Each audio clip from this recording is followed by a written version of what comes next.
God bless you one more time, beloved. I bring you greetings from the Lord our God.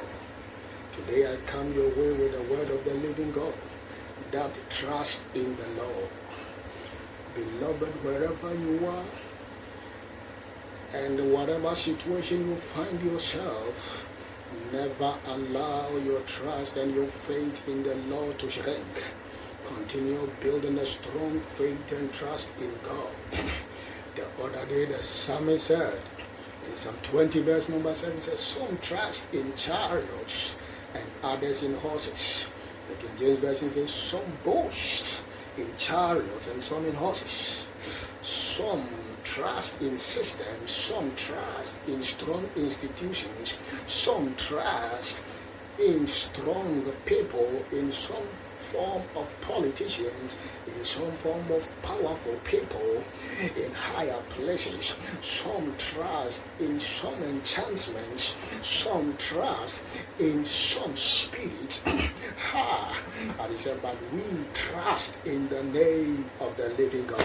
I love it. He said, but we trust in the name of the living God. Where is your trust? Where is your hope, child of God?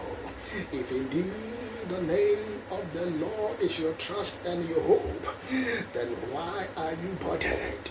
And why are you shedding tears? And why is your hope so dashed?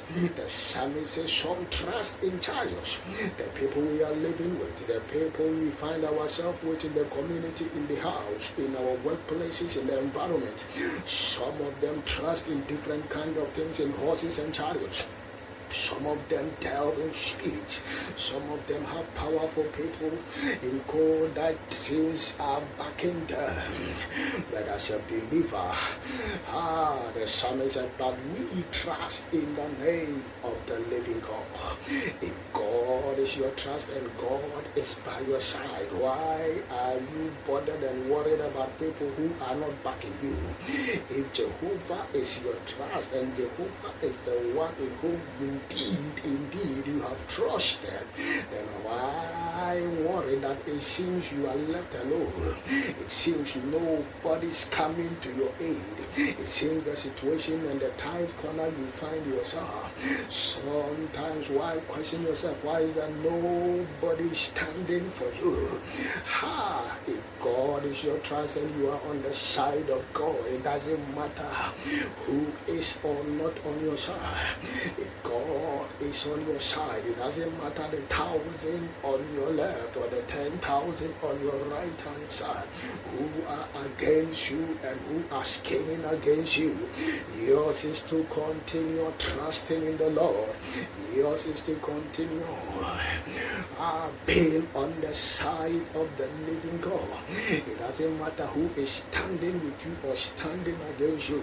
The most important thing is God by your side? Are you by the side of God? If your trust is in the Lord, why are you so worried about those who are against and opposing you? Why are you shedding tears about those who are dragging you to the drain? Why are you so worried about the number of enemies that have surrounded you?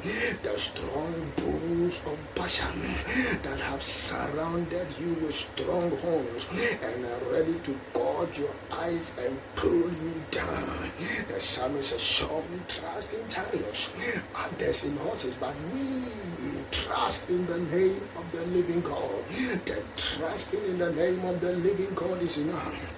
The name of the living God, Jehovah God, is enough. God being on your side is enough. All you need, that God is on your side. Forget about the numbers. Forget about the situation. Forget about the challenge. Enough. Why is your soul so cry? Why is your soul so perplexed? Because of the numbers. Because of the situation.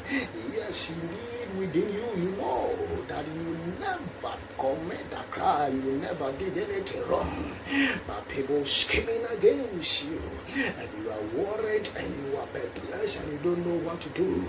I came to announce unto you that the God you have trusted is enough. If nobody believes you, what matters that you are on the side of the living God?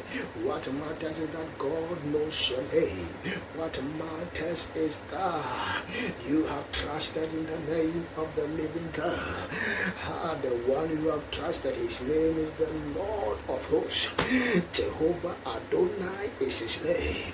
Hey, the other day Moses asked of his name, and he said, I am that I am. He didn't know how to even call himself and describe himself. I am that I am. How you see God, that is how God will be for you. Sometimes we underestimate the power of God and the doings of God and how God can route victory for us. Sometimes we put a limit on what God can do. Sometimes we run to God too late. Sometimes we call on the name of the Lord intentionally too late. Sometimes we drag God in the situation too late.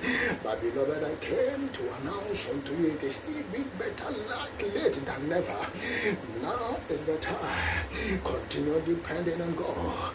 The other day the psalmist said, even when the enemy rout and come against him in numbers, his heart will never be afraid. He will continue to trust in the name of the living God. I came to announce unto you, the Lord loves you so much. The Lord is your strong tower. The Lord is your hope. Continue to trust in the name of the living God, for God will deliver you from that situation and from that predicament. And so the psalmist continuing the Psalm 20 verse number 7 says, some trust in chariots and others in horses, but we will trust in the name of the living God.